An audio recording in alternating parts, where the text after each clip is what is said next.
반갑습니다. 기독인입니다. 책을 가져왔습니다. 한스 할터의 유언입니다. 역사를 움직인 157인의 마지막 한마디.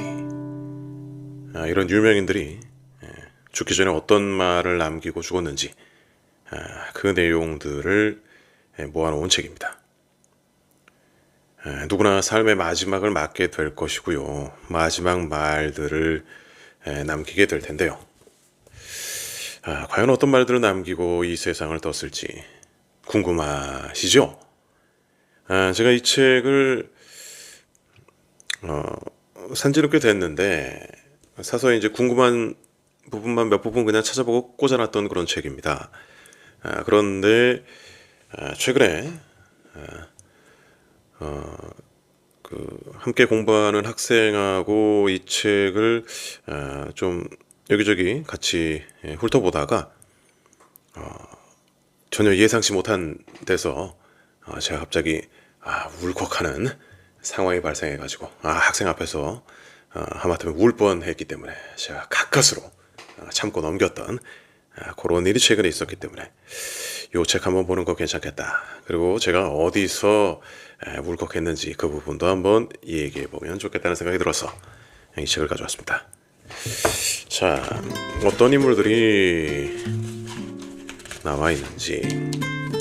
자, 다양합니다. 성인, 그리고 왕과 군주, 정치가와 군인, 그리고 혁명가, 운동가, 또 철학자, 심리학자, 과학자, 문학가도 있고요. 예술가, 종교인, 또 그 외의 사람들 이렇게 있습니다. 여러분은 어느 쪽이 궁금하세요? 성인은 왠지 성인처럼 얘기할 것 같기 때문에 왕부터 한번 볼까요? 여러분 누가 궁금하세요? 알렉산드로스 대왕 어떤 말을 남겼을까요?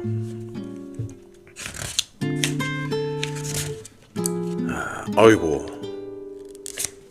알렉산드로스 대왕이 남긴 말은 이거네요. 가장 강한 자. 어떻게 해서 가장 강한 자로 끝났을까요?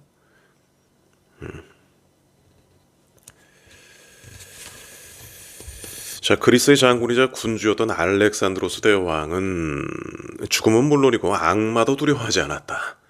그는 전투에서 항상 앞장서서 전진했으며 전장에서 수많은 상처를 입었음에도 불구하고 살아남았다. 또한 짧은 삶의 마지막에는 불멸의 신으로 칭송받았다. 그러나 그것은 잘못된 사실이다. 그는 그렇게 거창하게 죽음을 맞이한 것이 아니다. 알렉산드로스 대왕은 과도한 음주 때문에 젊은 나이에 요절하고 말았다. 그러나 스스로 죽음을 자초하기 전 난폭하고도 작은 신장이 160이라네요. 이 마케도니아인은 13년 동안 위대한 정복자로서 수많은 전쟁을 치렀다. 알렉산드로스 대왕은 진정 위대한 정복자였다. 그 시대에 그를 능가할 수 있는 전사는 아무도 없었다. 그는 작은 그리스 왕국에서 시작해 몇 배나 더 큰 왕국인 페르시아까지 통치했고 현재 아프가니스탄, 파키스탄 그리고 인도까지 동방 원정을 떠났었다. 만약 알렉산드로스의 보병 군대가 집으로 돌아가는 4,000km의 행군을 걱정하지 않았더라면 그리스 제국은 아마도 더 오랫동안 지속될 수 있었을 것이다. 따라서 대왕의 정리의 부대인 보병 없이는 더 이상 앞으로 나아갈 수 없었다. 하면서 이제 쭉 알렉산드로스에 대해서 이야기를 하고 있고요.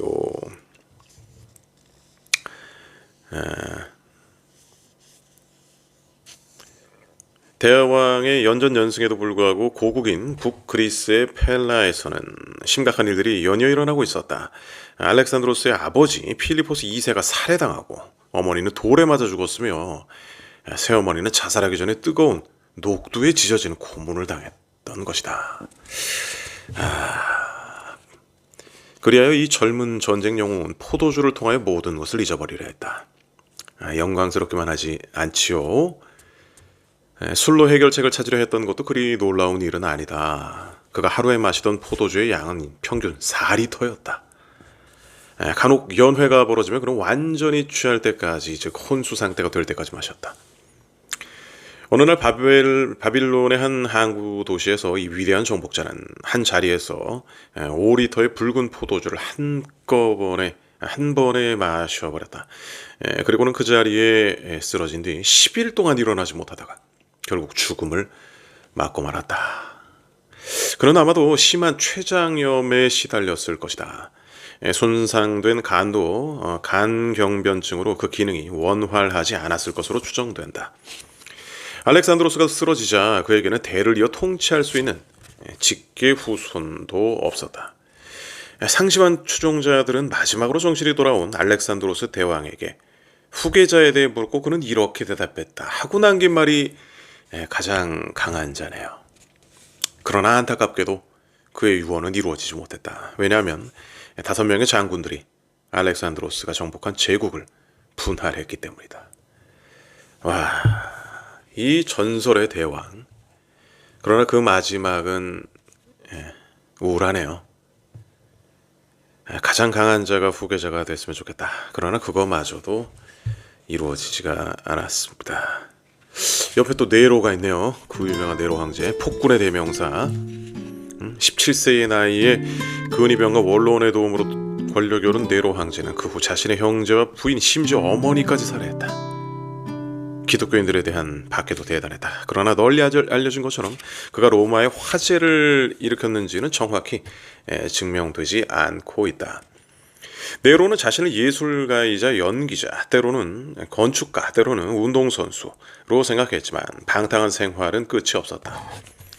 그가 황제에 오른 지 14년이 지나자 그의 방탕함과 폭력을 더 이상 참아낼 수 없었던 신하들은 결국 반란을 일으켰다. 네로는 자신의 목에 단도를 대면서 통탄의 눈물을 흘렸다. 한 예술가가 가고 세계는 혼란스러워지는구나. 폭군의 대명사가 마지막으로 남긴 말이 한 예술가가 가고 세계가 혼란스러워진다, 이런 말을 남겼네요. 하하. 여러분 어떻게 생각하십니까? 리처드 1세대 칭기즈칸 한번 볼까요? 64쪽 칭기즈칸. 세계를 호령한 정복자 칭기즈칸의 몽고 기마부대는 무적이었다. 유명하죠. 자, 인류 역사상 가장 위대한 군사 전략가이자 정복자로 칭송받는 칭기즈칸. 명장이었고요. 승전보가 칭기즈칸이라는 칭호는 진정한 세계 군주 또는 바다와 같은 지배자라는 의미로 그의 위상을 그대로 나타내는 것이라 할 수 있다. 이런 얘기들이 나오고 있습니다. 어느 날 그는 사냥을 하던 중 붉은 여우를 뒤쫓다 놀란 말에서 떨어졌다.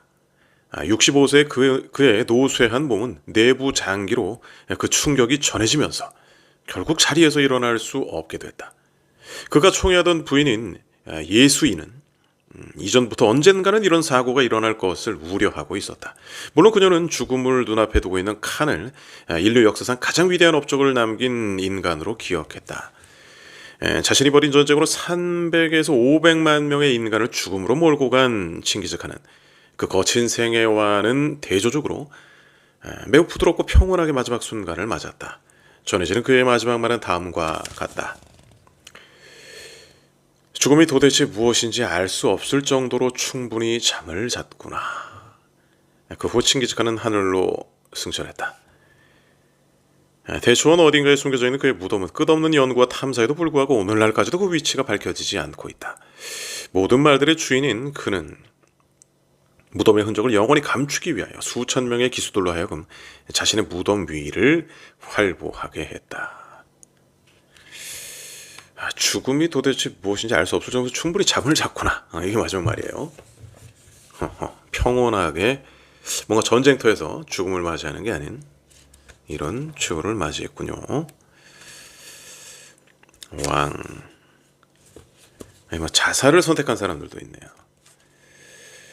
반고, 세네카, 클레오파트라. 클레오파트라 한번 볼까요? 103쪽. 자, 클레오파트라. 역사를 바꿀 뻔했던 미인. 아름다운 이집트 여인인 클레오파트라는 자기 스스로 죽음을 택했다고 볼 수 없다. 클레오파트라는 제왕들의 여왕으로 처음에는 로마 지배자 카이사르의 애인이었고 후에는 안토니우스의 부인이 됐다. 그녀는 안토니우스의 아이를 3명이나 낳았으며 그 자식들을 위해 그녀의 고대 왕국을 구하려 했다. 그러나 그녀의 노력은 실패로 돌아가 목숨을 희생할 수밖에 없었다. 화려한 왕가의 영묘 속에서 비참한 치유를 맞게 된 클레오파트라는 독사가 숨겨져 있는 바구니를 건네받았다. 클레오파트라는 아무것도 이룬 것 없이 이렇게 운명적이고 예기치 못한 죽음을 맞고 싶지 않았다. 그러나 건네받은 바구니를 열자 그 속에 있는 독사가 그녀를 응시하며 쉬쉬거리는 소리를 냈다. 클레오파트라의 마지막 말은 인간이 아닌 뱀에게 건넨 말이었다. 그래, 네가 거기에 있었구나. 하하, 마지막 말이 뱀에게 건넨 말입니다. 그래, 네가 거기 있었구나. 이게 마지막 말이었다고 합니다. 정복자의 최후. 역사를 바꿀 뻔한 미녀의 최후. 찰리 채플린도 한번 볼까요? 109쪽. 찰리 채플린. 웃음의 끝에서 슬픔을 알려주는 희극인. 아주 인상적인 표현입니다. 영화 도시의 불빛에서 목에 맷돌을 단 우울한 채플린은 내일은 새가 다시 노래할 거야 라고 위로했다. 그랬던 그임에도 불구하고 채플린은 바다에 몸을 던지려고 했다. 채플린은 또 인생이란 그렇게 나쁘지 않아 라고 말했었다. 하지만 결국 그는 바다에 뛰어들었다. 이게 끝이네요. 인생이란 그렇게 나쁘지 않아. 근데 바다에 뛰어들었다. 하하.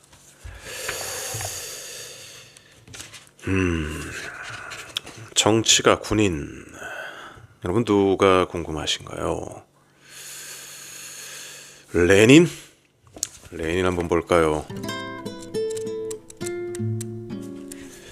블라디미르 일리치 레닌. 세계를 뒤흔든 공산주의 혁명가. 얼굴 표정 보십시오. 이 얼굴이 벌써 그의 사상은 폭발적으로 전 세계에 퍼졌다. 세상을 난장판으로 만드는 수많은 인간을 1억 명을 죽음으로 이끈 이 공산주의. 근데 인간 본성에 이게 잘 맞죠? 이 선동이 잘 통하죠. 이게 기본적으로 내가 힘들고 못 사는 게 내 탓이 아니라 남 탓이라고 하니까, 남 탓이라고 하는 게 보통의 인간들이 내 탓이오보단 남 탓 잘하지 않습니까? 내가 이렇게 못 사는 게 저 가진 자들, 부자들, 강자들, 저놈들 책임이지. 저놈들이 나를 저렇게 쥐어짜서 이렇게 내가 못 사는 거지. 뭐 이런 것들이 여전히 잘 통합니다. 역사에서 공산주의가 실패를 했어도 여전히 인간 본성 안에 그런 것들이 있기 때문에 앞으로도 통할 것 같은, 통할 수밖에 없는, 그것과 싸워야 막을 수가 있겠죠. 자, 레닌이 고혈압 증세를 보였다. 그의 발작 증세를 독일의 많은 저명한 의학자, 의학 박사들이 치료하기 위해 노력했음에도 불구하고 발작 증세는 몇 달간의 간격을 두고 2차례나 반복됐다. 그를 간호하는 건 외에는 특별한 해결책을 찾을 수 없었다. 마지막에 다가오자 레닌은 반신이 마비됐고 정치적 사건으로 인연을 끊은 후계자 스탈린에게 충격을 받아 실어증 증세마저 보였다. 크렘린에서 모든 노동자들의 지도자였던 그는 도시 외곽에 위치한 고르키성에서 죽음을 맞이했다. 그는 사망하기 전에 충분한 수면을 취했다. 때로는 며칠 동안 잠만 자기도 했다. 그의 충실한 부인 나타샤 크루스프카야는 교사였는데 레닌이 1898년 시베리아로 망명하던 중에 결혼했다. 그녀는 죽음 앞에 선 레닌에게 미국의 모험 소설가 잭 런던의 생명해라는 책을 읽어주고 있었다. 그 이야기는 죽어가는 남자와 굶주린 늑대의 싸움에 대한 것으로 결국 남자가 이긴다는 내용이었다. 레니는 그 이야기가 마음에 들었다. 잭 런던의 이야기를 더 읽어주시오. 남자가 이긴다는 내용 더 읽어주시오. 레니는 그녀에게 부탁했다. 그러나 다음 이야기는 시민의 도덕의식에 관한 것이었다. 레니는 피곤한 듯 손짓으로 그 이야기를 멈추게 했다. 그리고 다시 잠이 들었다. 다음날 레니는 숨져 있었다. 시민의 도덕의식에 관한 걸 얘기하니까 손짓으로 피곤한 듯 그 이야기 멈추게 하고 이렇게 갔군요. 수많은 사람들을 죽음에 이르게 한 레닌. 본인은 엄청 열심히 살았죠. 철과 같은 강력한 의지를 가지고 살았는데 열심히 산다고다가 아니죠. 방향이 참 중요하고요. 처칠도 있습니다.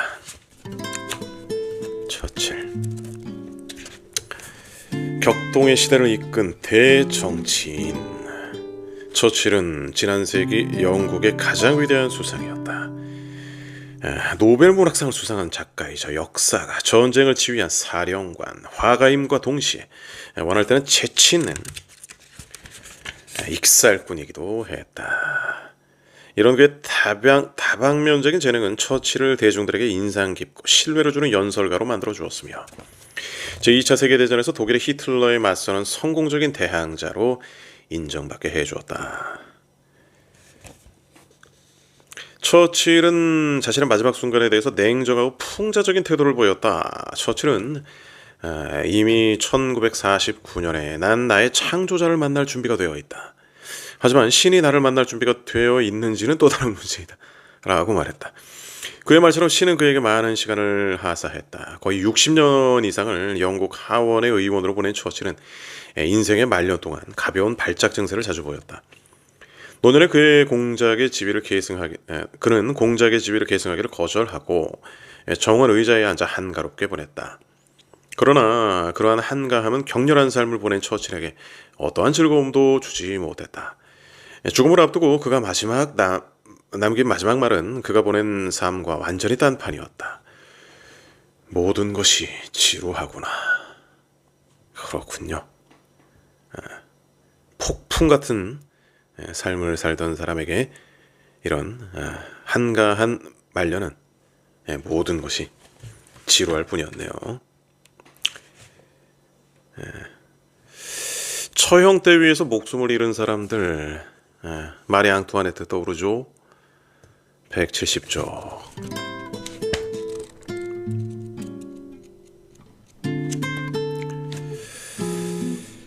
마리 앙투아네트는 루이 16세의 왕비로 몇 달 뒤에 남편 뒤를 따랐다. 그녀는 마지막까지 자신의 외모와 에티켓을 지켰다.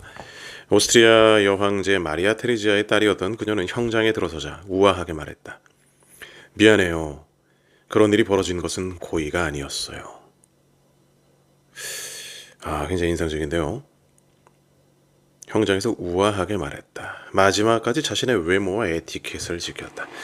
미안해요. 그런 일이 벌어진 것은 고의가 아니었어요. 이 바로 앞에 루이 16세가 있는데요. 나는 비록 죄가 없지만 죽음을 맞는다. 나는 나의 피가 프랑스를 위해 사용되기를 기원하고 그리고 신의 화를 잠재우기를 바란다. 그리고 너 불행한 민족에게도 라고 루이 16세는 외쳤다. 그의 목젖에서 마지막 연설이 끝나기도 전에 기요틴의 칼날이 떨어졌다. 몇 초 후 집행관은 관중들에게 왕의 잘려진 머리를 보여주었다.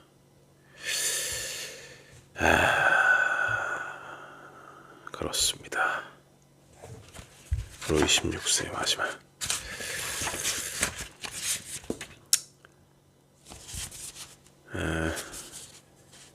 혁명가, 운동가 누구 궁금하세요? 간디?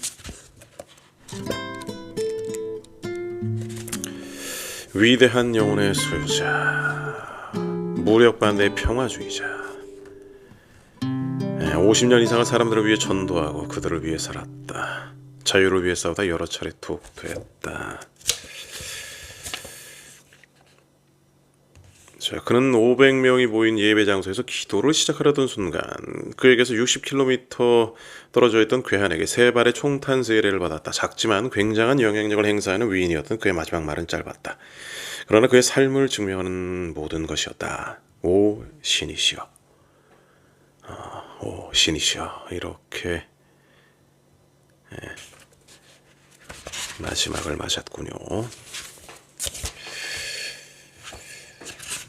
또 철학자, 심리학자 누구 궁금하세요? 플라톤 213쪽.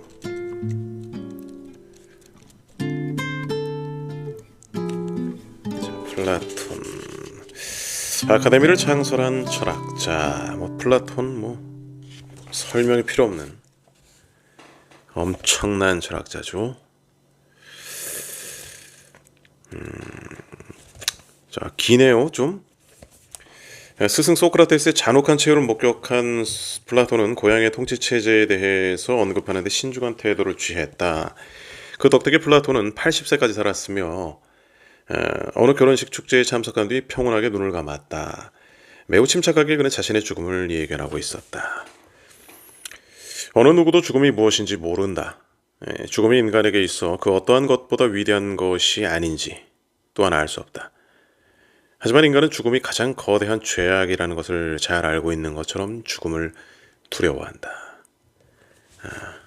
위대한 철학자에게도 죽음의 두려움 해결되는 문제가 아니죠. 유명한 마르크스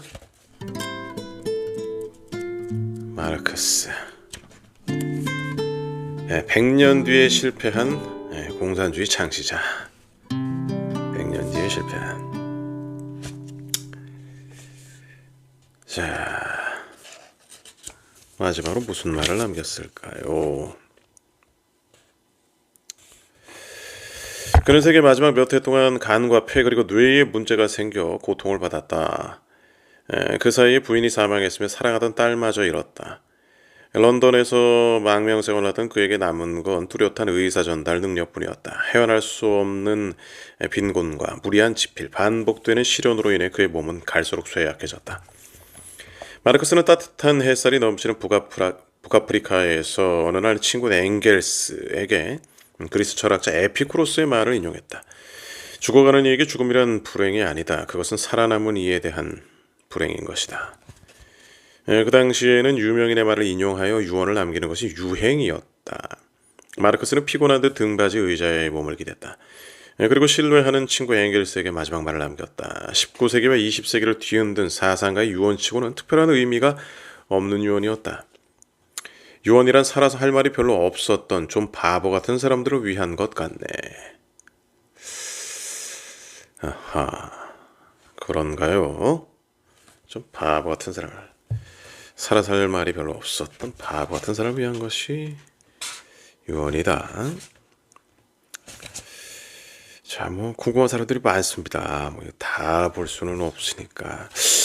발명왕 에디슨 무슨 말 남겼을까요? 현대를 만든 발명왕, 1500개가 넘는 특허. 그 기록은 그 전에도 그 후에도 깨지지 않고 있다. 더 놀라운 건 이런 에디슨이 평생 동안 정규 교육을 단 3개월밖에 받지 않았다는 사실. 하하, 우리의 교육은 지금 성공하고 있는 것일까요? 에디슨은 하루에 12시간에서 16시간을 일을 하고 계산하고 설계했다. 그의 수많은 발명품 중에서 축음기 등은 세계적인 성공을 거두었지만 이 발명가는 대중적인 명예를 쫓지는 않았다. 또한 다른 발명가들이 즐겨하는 것처럼 경마나 도박에 수입을 쏟아붓지도 않았다. 그 밖에도 그는 담배를 피우거나 술을 즐기지도 않았다. 에디슨과 그의 부인은 음주를 반대하는 금주회 회원이었다. 그래서인지 에디슨의 건강은 고령이 될 때까지도 아무런 문제가 없었다. 그렇게 80년이라는 세월을 보내고 난 뒤에서야 에디슨은 맨로 공원에 있는 자신의 연구실에서 일의 고삐를 늦췄다. 삶의 최후의 순간 성직자가 에디슨을 방문하여 다음 생애에 대해 생각해 본 적이 있는지 물었다. 그건 항상 같아요. 아무도 모른다는 거죠. 고령으로 인하여 침대에 누워 지내는 시간이 길어지고 시력과 청각이 나빠지자 지칠 줄 모르던 이 발명가는 공상으로 시간을 보내기 시작했다. 그의 부인 미나가 힘들지 않아요? 라고 묻자 아니요, 나는 단지 기다릴 뿐이요 라고 조용히 대답했다. 이 위대한 미국인은 영원한 잠에 빠져들기 직전 머리를 창가로 돌리며 속삭였다. 저곳은 참으로 멋진 곳 같소. 저곳은 참으로 멋진 것 같소. 자, 창밖 풍경을 멋지다고 하는 것인지 아니면 마지막으로 사후 세계를 바라보면서 이런 얘기를 한 것인지 정확히 알 수가 없네요.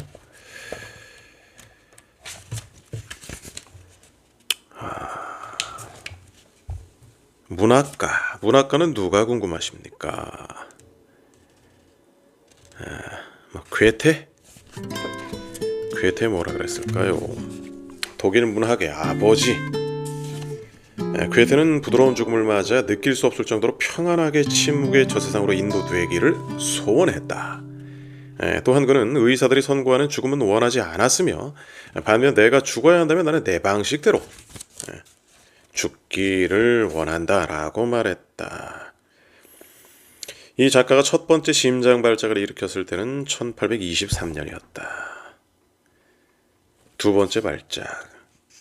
그의 주치의는 무시무시한 두려움과 불안이 그 원인이라고 했다. 그의 얼굴은 날이 갈수록 초췌해졌으며 안색은 잿빛이 됐다. 그의 몸은 점점 얼음장처럼 차가워졌으며 반면에 맥박은 빠르고 강하게 요동쳤다.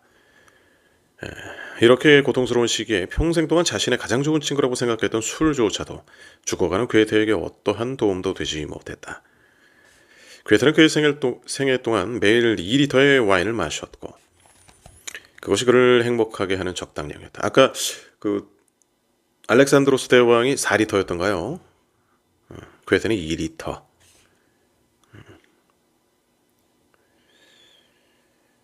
내 건강을 해친다고 해서 설마 내 와인에 설탕을 넣은 것은 아니겠지라고 그는 생애의 마지막 날 아침 성실한 하인인 프리드리히 크라우즈에게 물었다. 간병인은 그를 침대 곁에 있는 녹색 의자에 앉혔다. 이 위대한 작가에게는 마지막 순간을 위한 편안한 등받이 소파 같은 안식처마저도 제공되지 않았던 것이다. 간혹 바이마르의 그의 집에 찾아오는 방문객은 덜어 있었다. 그러나 크라우제만이 괴테 곁을 항상 지켰다. 이 위대한 거인의 마지막 말은 더 많은 빛을 이었다. 무슨 말일까요? 당시 크라우제는 그의 말을 자세히 듣지 못했다. 실제와 좀 다를 수 있다. 예를 들어 더 많은 빛이 들어오도록 창문을 열게일 수도 있다. 아무도 이렇게 말하고자 했을 것이라 주장했다. 비평가들은 여기 좀 더 많은 빛을 너무 어둡구나. 한편 과부가 된 그의 며느리 오틸리스 폰 괴테는 자신의 시아버지가 아예 다른 버전의 유언을 남겼다고 주장했다. 그리고 그녀는 괴테가 숨이 멎을 때까지 그의 곁을 지켰으며 당시 괴테는 자신에게 마지막 발언을 남겼다고 전했다. 이리 오너라. 그리고 나에게 너의 사랑스러운 손을 다오. 나아가 그녀의 이야기에 따르면 괴테는 죽기 전 마지막으로 소원했다. 마지막 숨까지 강한 정신력을 잃지 않고 사랑스러울 수 있기를. 이렇게 이 거장은 삶과 작별을 했고 그 다음날 주간지를 통해 이 죽음이 알려졌다. 그러나 이것은 모두 사실이 아니다.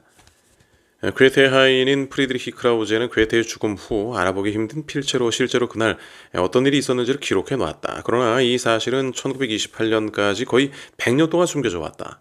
그 이유는 그가 기록해 놓은 사실이 거장이 괴테의 신화에 어울리지 않는 것이기 때문이었다. 프리드리히 크라우제는 그의 주인의 마지막 유언과 소원에 대해 다음과 같이 적고 있다. 그는 나에게 요강을 가져다 줄 것을 부탁했다. 그리고 그것을 받아서 죽음을 맞이하는 순간까지 꼭 붙들고 있었다. 요강을 죽음을 맞이할 때까지 붙들고 있었다. 하하. 그렇군요. 내 방식대로 죽고 싶어 했던 괴테는 결국 요강을 붙잡고 최후를 맞이했군요. 예술가 누가 궁금하십니까? 베토벤 368조.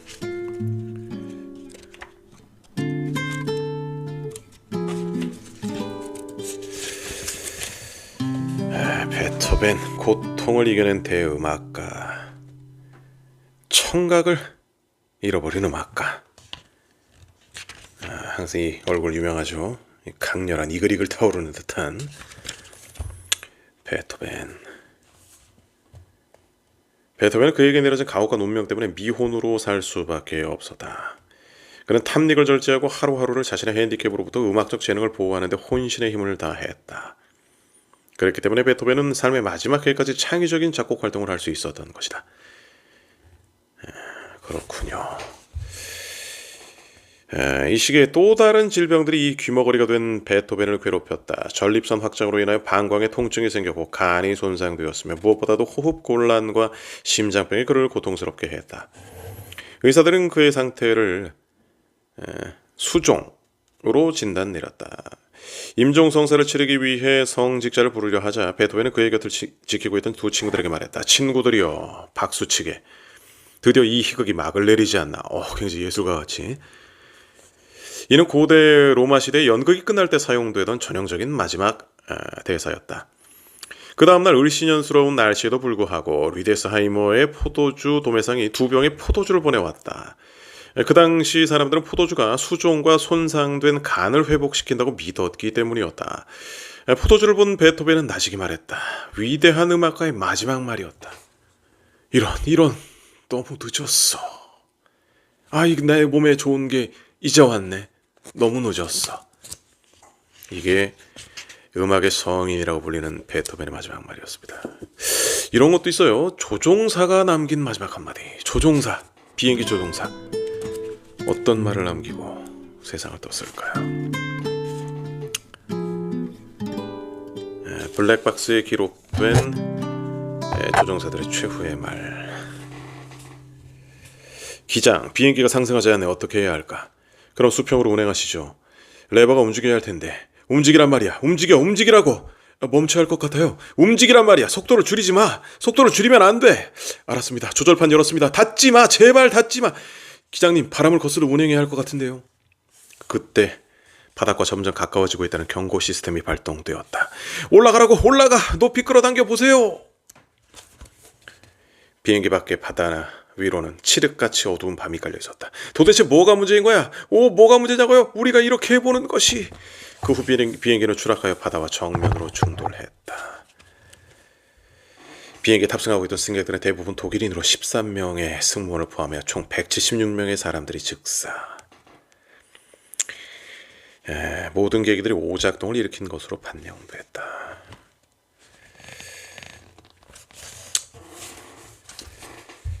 기장, 모스크바 소치 구간을 따라 운행하고 있으며 고도는 12,100m다. 캐논. 비행기가 납치됐다는 비상신호. 조종실에서 소음이 들렸다. 아마도 승무원들은 쇼크 상태였을 것이며. 기장, 제기랄 이렇게 죽는구나. 기압이 내려가고 있어. 레버를 잡아당겨 산소 마스크를 써야 해. 판명되지 않은 목소리. 도대체 무슨 일이 발생한 거예요? 고도를 확인해 주세요. 땅에 추락했다. 검은 과부로 불리는 2명의 체코 출신 자살 테러범은 폭발물을 가지고 비행기에 탑승했다. 6명의 승무원을 포함한 34명의 탑승객 전원 사망. 요게 제가 읽다가 먹먹했던 그 내용이네요. 요거 읽고 마치죠. 케이프 커네버럴에서 발사된 미국 우주왕복선 챌린저호의 마지막 비행. 유명하죠. 우주왕복선 챌린저호는 발사된 지 73초 만에 연료 탱크에 이상이 생겨 플로리다 해안에 거대한 불덩어리를 일으키며 폭발했다. 그때 탑승하고 있던 5명의 남성 우주 비행사와 2명의 여성 우주 비행사는 모두 사망했다. 마지막에 어땠을 것 같으세요? 굉장히 이제 비참한 최후로 알려져 있죠. 처음 폭발이 일어난 당시 모든 승무원이 바로 죽음을 맞이한 것이 아니었다. 사고를 목격한 전문가들의 이론으로는 이 거대한 폭발의 확산 속도가 인간의 감각기관으로 전달되는 신경전도 속도보다 빨랐기 때문에 우주비행사들은 죽음을 인지하지 못한 채 죽음을 맞았을 것이라고 발표했다. 그러나 그것은 잘못된 판단이었음이 증명됐다.